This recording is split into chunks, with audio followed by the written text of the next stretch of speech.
రైతాంగాన్ని ఇష్టారాజ్యంగా అడ్డగోలుగా నడిపే ప్రయత్నం చేసింది కనుకనే ఈరోజు ప్రజలు కాంగ్రెస్ పార్టీ ద్వారానే పేదవారికి సామాన్య ప్రజానికానికి ఉద్యోగస్తులందరికీ మేలు జరుగుతుందని తీర్పునిచ్చిండ్రు. ఆ తీర్పును గౌరవిస్తూ ప్రభుత్వం ఏర్పాటైన 48 గంటల్లోనే మేం ప్రజలకు ఇచ్చిన వాగ్దానాల్లో ఈరోజు 6 గ్యారంటీలలో ప్రధానంగా ఉన్న అంశాలని ప్రజల ముందట పెట్టాం, అమలు పరుస్తూ ఉన్నాం. ప్రజలందరూ కూడా గమనిస్తూ ఉన్నారు. 2 ప్రధానమైన గ్యారంటీలో ప్రధానమైన అంశాలు, ఒకటి రాష్ట్ర ప్రజలు, ప్రత్యేకంగా మా రాష్ట్ర మహిళా సోదరిమణులు, మా అక్కలు చెల్లెలు అందరూ కూడా ఇచ్చిన గ్యారంటీలో మహిళలకు సంబంధించి ఉచిత బస్సు ప్రయాణ సౌకర్యం, రాష్ట్ర వ్యాప్తంగా 6.5 కోట్ల జీరో టికెట్స్ని ఈ రాష్ట్ర మహిళా సోదరిమణులకు ఇవ్వటం జరిగింది. అంటే ఒక మహిళా సోదరిమణి వారి అవసరాల దృష్ట్యా రోజుకు ఎక్కడికి పోవాలన్నా ఎన్నిసార్లు బస్సు సౌకర్యాన్ని ఉపయోగించుకొని ఒక్క మహిళా సోదరిమణి 4 సార్లనో 5 సార్లనో స్వేచ్ఛాయుతమైన వాతావరణంలో వారి అవసరాలను తీర్చడానికి అనేక సందర్భాల్లో ఇది నా బస్సు, ఫ్రీ బస్సు ప్రయాణం కల్పిస్తూ ఉంది కాంగ్రెస్ పార్టీ అనే ఒక వాతావరణం కల్పించి 6.5 కోట్ల జీరో టికెట్స్ ఇవ్వటం జరిగింది. రాజీవ్ ఆరోగ్యశ్రీ కింద 5 లక్షల నుంచి 10 లక్షల రూపాయల వరకు రాజీవ్ ఆరోగ్యశ్రీ పరిమితిని పెంచి పేదవారికి సంబంధించిన ప్రజా ఆరోగ్యం, వైద్య సహాయం బాధ్యతలో భాగంగా తెలంగాణ రాష్ట్రం ఏర్పడ్డ తర్వాత 10 సంవత్సరాల నుంచి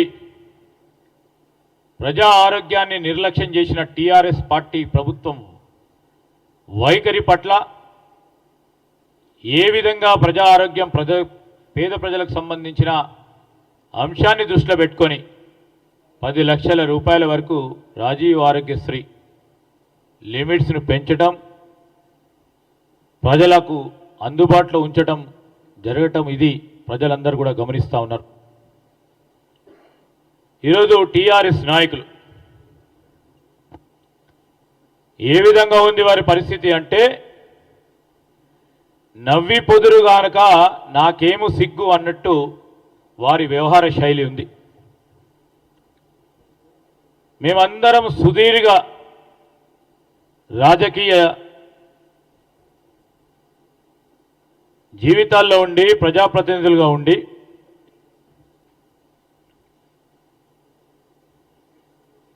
వారి టీఆర్ఎస్ నాయకుల వైఖరి చూస్తూ ఉంటే మాకు అందరికీ కూడా వారిపైన జాలేస్తోంది, సిగ్గు అనిపిస్తూ ఉంది. ఈరోజు టీఆర్ఎస్ నాయకుల వ్యవహారం ఏ విధంగా ఉందంటే, 10 సంవత్సరాలు కాదు, ఈరోజు అధికారం వారి సొంతంగా, ఇంకెవరు ఈ రాష్ట్రాన్ని పాలించొద్దు అని నియంతృత్వ ధోరణి ఈనాటి వరకు కూడా ఓడిపోయిన వారి వ్యవహార ధోరణిలో ఏమాత్రం మార్పు రాలేదని స్పష్టంగా కనబడతా ఉంది. ఓటమి తర్వాతన్నా ప్రజలకు సంబంధించిన నాడిని అర్థం చేసుకుంటారని మేము ఆశించినాం. కానీ మాకు ప్రజలతో సంబంధం లేదు, ప్రజా ఆలోచనతో సంబంధం లేదు, మేము ఈ విధంగానే నియంత్రిత ధోరణితో ఉంటామని వారు అనునిత్యం వారి వ్యవహార శైలిలో కనబడతా ఉంది. నిన్ననో మొన్ననో ఒక ప్రచురణ చేసిండ్రు కాంగ్రెస్ పార్టీ హామీల పైన ఒక పుస్తకాన్ని రూపంలో తీయడానికి ప్రయత్నం చేసిండ్రు. మేము కాంగ్రెస్ పార్టీ పరంగా మేము దీన్ని తీవ్రంగా ఖండిస్తూ ఉన్నాం, ఆక్షేపణ వ్యక్తం చేస్తూ ఉన్నాం. 2014 నుంచి 2023 వరకు దాదాపు 3500 రోజులు ఈ రాష్ట్రాన్ని టీఆర్ఎస్ పార్టీ ప్రభుత్వం వారి నాయకులు పాలించడం జరిగింది. ప్రజలందరూ కూడా గమనించాలి, 3500 రోజులు వారు పాలించిండ్రు. కాంగ్రెస్ పార్టీ ప్రభుత్వం వచ్చి 35 రోజులు కూడా గడవలే. 35 రోజులు 3500 రోజులు పాలించిన టీఆర్ఎస్ పార్టీ నాయకత్వం వేరే ఇతర పార్టీలు 35 రోజులు పాలిస్తే కూడా చూస్తూ ఓర్పుతో సహనంతో ఉండకుండా ఓర్వలేక నియంత్రిత ధ్వనితో ఈ విధమైన కుతంత్ర పుస్తక రూపంలో మా మేనిఫెస్టోలో పట్ల కక్ష సాధింపు చేయాలని విషపూరితమైన ప్రచారం చేయడానికి ప్రయత్నం చేస్తూ ఉన్నారు టీఆర్ఎస్ పార్టీ వారు.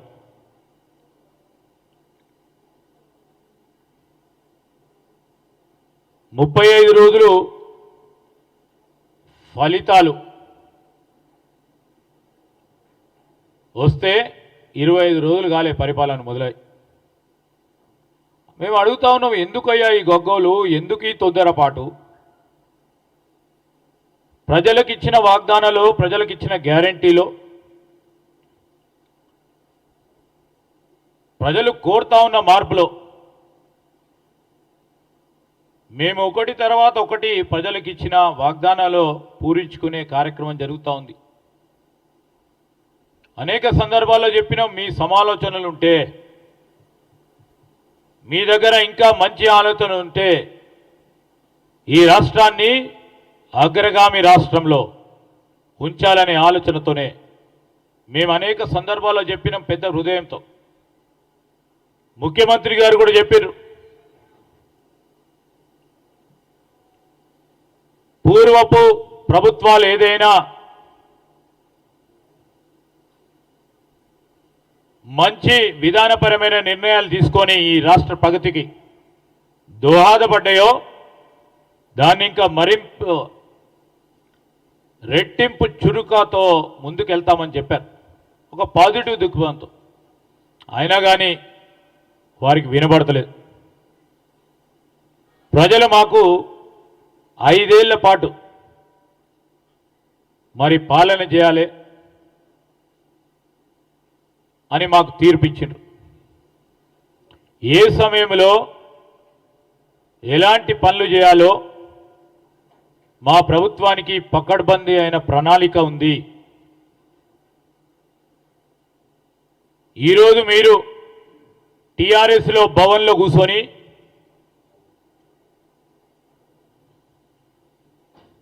మీరిచ్చే ఆదేశాలతో కాంగ్రెస్ పార్టీ ప్రభుత్వం నడుస్తుందా?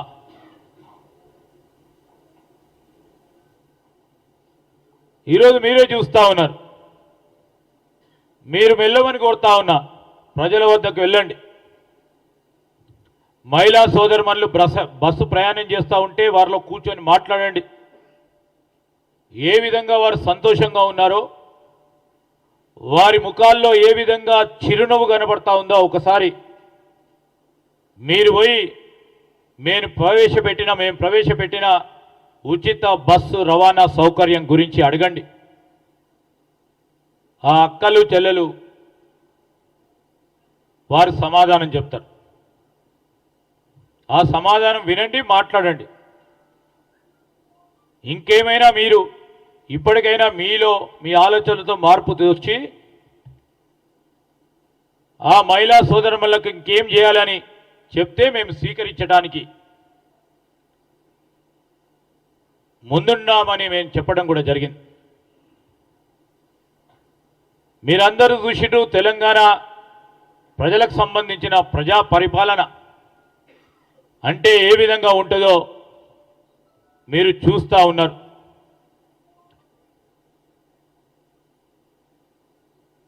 ముఖ్యమంత్రి రేవంత్ రెడ్డి గారు ప్రజా దర్బార్లు మొదలుపెట్టడం, వేలాది మంది ఆ ప్రజా దర్బారుకు రావడం, ఈ 10 సంవత్సరాల నుండి పేరుకుపోయిన వారి సమస్యలను ఆ సమస్య పరిష్కారం గురించి ఎవరి దగ్గరికి పోవాలో తికమకాయి ఆ ప్రజలకు సంబంధించిన సమస్యల పరిష్కారం విషయంలో ఒక్కసారి ప్రజా దర్బారు అని పెట్టగానే వేలాది మంది వచ్చి వారికి సంబంధించిన దరఖాస్తులు, ఆ సమస్యలకు సంబంధించిన దరఖాస్తులు ఇవ్వటం మేముగా చెప్తా ఉన్నాం. మీడియా ప్రతినిధులే దానికి ప్రూఫ్. ఈరోజు మీరందరూ కూడా చూస్తూ ఉన్నారు. ప్రభుత్వ ఉద్యోగస్తులకు సంబంధించిన సమస్యల విషయంలో కానీ ఈరోజు మేము తీసుకున్న నిర్ణయాలు విషయంలో అమలుపరిచే కార్యక్రమంతో పాటు దానికి తోడు మరి మా మేనిఫెస్టోలో పెట్టిన ప్రధానమైన హామీ 5 సంవత్సరాల తర్వాతనో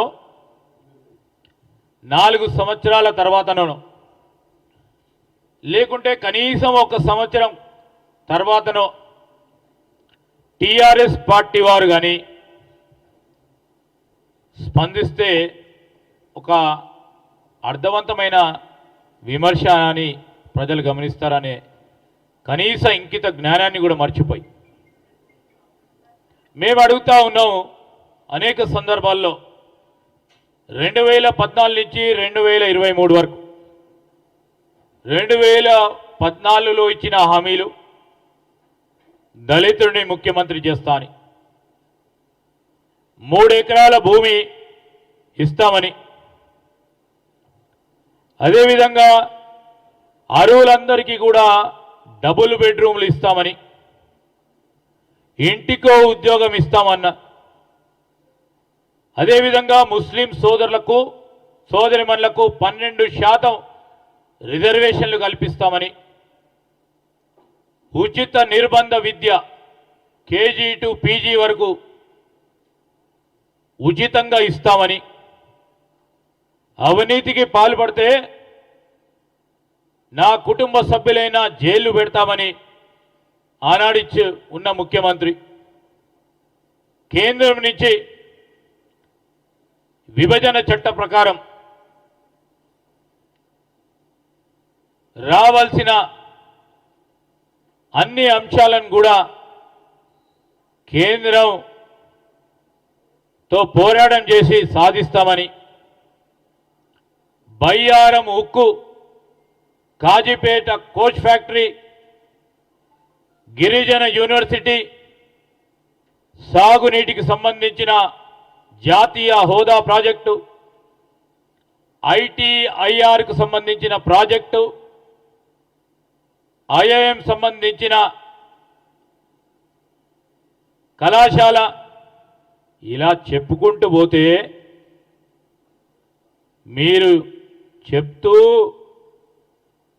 పాత్రికేయ మిత్రులు రాసిన రామాయణం అంతా రాసేందుకుంటుంది, వినటానికి మొత్తం భారతం అంత కథ కూడా ఉంది. టీఆర్ఎస్ చేసిన హామీలు ఈరోజు మేము ప్రజలను కోరుతా ఉన్నాం, ఇవన్నిటిని కూడా బేరీజు చేసుకొని ఎవరు 420, ఎవరు 420 ప్రజలే బేరీజు చేసుకుంటారు.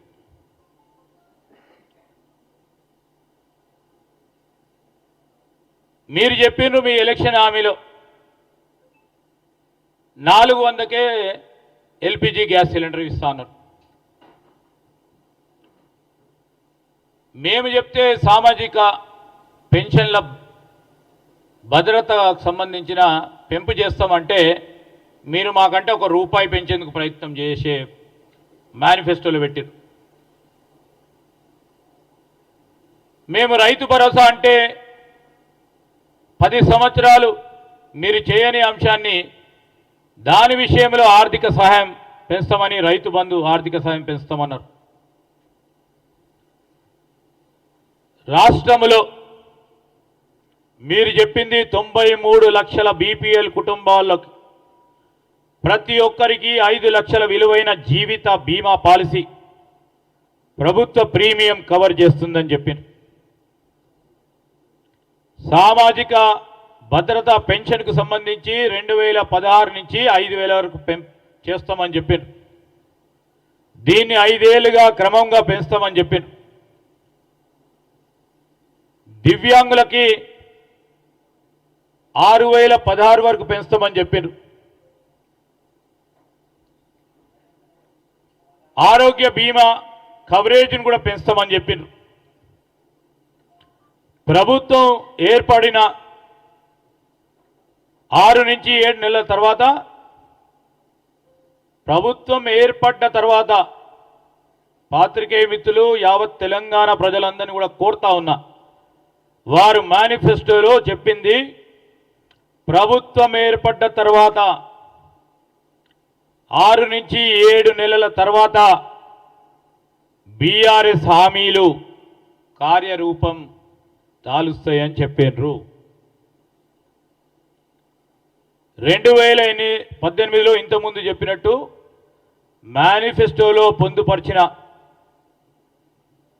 తమ ప్రభుత్వం 90% సామాజిక కార్యక్రమాలను నిర్వహించడం జరిగిందని చెప్పిండ్రు.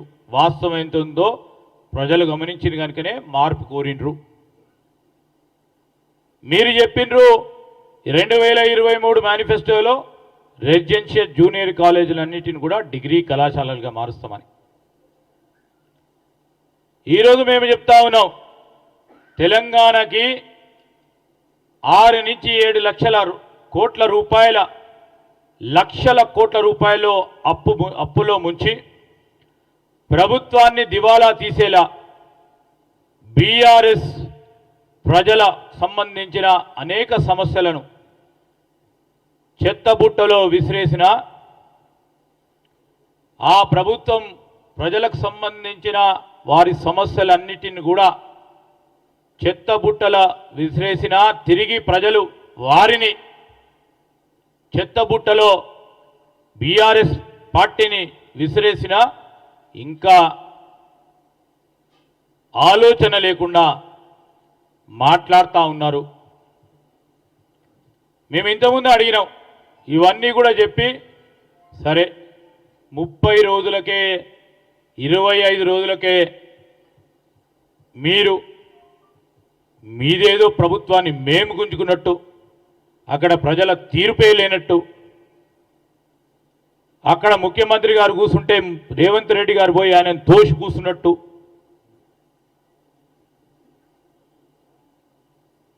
ఈ విధమైన ప్రవర్తన చూపటకుండా మీరు చేస్తా ఉన్న అనేక ఆరోపణలకు సంబంధించి మేము మేనిఫెస్టోలో పెట్టిన ప్రతి అంశాన్ని కూడా, ఆనాడు కాళేశ్వరం ప్రాజెక్టుకు సంబంధించిన అవినీతి ఉంది, మేనిఫెస్టోలో చూడండి, జ్యుడిషియల్ ఎంక్వైరీ చేస్తామన్నాం. ముఖ్యమంత్రి గారు కానీ సాగునీటి మంత్రి గారు ఉత్తమ్ కుమార్ రెడ్డి గారు కూడా ఈరోజు జ్యుడిషియల్ ఎంక్వైరీ వేయటం జరిగింది. మీరు చెప్తా ఉన్నారు ప్రజలకు సంబంధించిన తలసరి ఆదాయం పెరిగిందని. ఈరోజు ప్రజలకు సంబంధించి తెలంగాణ ప్రజలకు సంబంధించి తలసరి ఆదాయం పెరిగితే ఇంకా 1 కోటి కుటుంబాలు దారిద్ర్య దిగువ రేఖన బీపీఎల్ కింద ఎలా ఉంటాయి? మీరు వీటన్నిటి విషయంలో ప్రధానంగా ఆలోచన చేసి ముందుకు వెళ్లాల్సిన సందర్భాన్ని కూడా గుర్తు చేస్తా ఉన్నాం. ఈరోజు మీ అందరికీ కూడా తెలుసు, పార్లమెంట్ ఎన్నికల తర్వాత బీఆర్ఎస్ పార్టీ అడ్రస్ గల్లంతైతుందనే భయాందోళనతో పార్టీని రక్షించుకోవాలి, ఆ కుటుంబాన్ని రక్షించుకోవాలని చేస్తా ఉన్న ఈ తంటాలు ప్రయత్నాలు ప్రజలు గమనిస్తా ఉన్నారు. మీరు రిలీజ్ చేసిన ఈ బుక్లెట్ వల్ల బీఆర్ఎస్ పార్టీ తన పరువు తాను తీసుకున్నట్టు కనబడతా ఉంది. ఈరోజు పార్లమెంట్లో బీఆర్ఎస్ పార్టీ తరఫున పోటీ చేసే అభ్యర్థులు లేకపోవడంతో ఏ విధమైన ప్రయత్నం చేస్తూ ఉన్నారు, ఏ విధంగా మాట్లాడుతూ ఉన్నారు, భ్రమించి మాట్లాడుతూ ఉన్నారు, ప్రజలందరూ కూడా గమనిస్తూ ఉన్నారు. ఈరోజు తెలంగాణకు సంబంధించిన శాపం, పాపం, కోపం ఈరోజు బీఆర్ఎస్ పార్టీ. అందుకోసమే జనం కూడా అసెంబ్లీ ఎన్నికల్లో వారిని పీకి పక్కన పెట్టిండ్రు. ఓటమి డిప్రెషన్లో అధికారం మా దగ్గర లేదు అని అసహనంతో మీరు ఈ ప్రచురణలు చేసి ప్రజలకు వద్దకు వెళ్దామనే ప్రయత్నం ఈరోజు మేము చెప్తా ఉన్నాం. దేవుడు మా పట్ల ఉన్నాడు, ప్రజలు మా పట్ల ఉన్నారు. తెలంగాణకు సంబంధించిన పేదవారి ముఖాల్లో, సామాన్య ప్రజానికాని ముఖాల్లో ఈ 5 సంవత్సరాల కాలం పాటు ప్రతినిత్యం చిరునవ్వు చూడాలని చేసే మా ప్రయత్నంలో మీరు ఎన్ని ఇబ్బందులు పెట్టినా, రాబోయే కాలంలో మీరు ఎన్ని అవరోధాలు సృష్టించినా ఒక ప్రణాళికబద్ధమైన కార్యక్రమం తీసుకుంటున్నాం. ఆర్థిక క్రమశిక్షణతో మేమిచ్చిన ప్రజలకు చెప్పిన గ్యారంటీలు, మా మేనిఫెస్టోలో పొందుపరిచిన అనేక హామీలని తప్పకుండా అమలు పరుస్తాం. 100 రోజుల్లో గ్యారంటీలకు సంబంధించి అమలును ప్రారంభోత్సవం చేస్తామని మేమిచ్చిన మాట పైన నిలబెట్టే అంశంలో ప్రజలకే ఒక ఉదాహరణగా నిలబడి 2 గ్యారంటీలను 42 గంటల లోపలనే అమలు చేయటం జరిగింది. ఈరోజు మేము అడుగుతా ఉన్నాం టీఆర్ఎస్ పార్టీ వారిని, ఎందుకయ్యా ఇంత తొందర? ప్రజలు ఇచ్చిన తీర్పుకు గౌరవించాల్సిన బాధ్యత మీకు లేదా?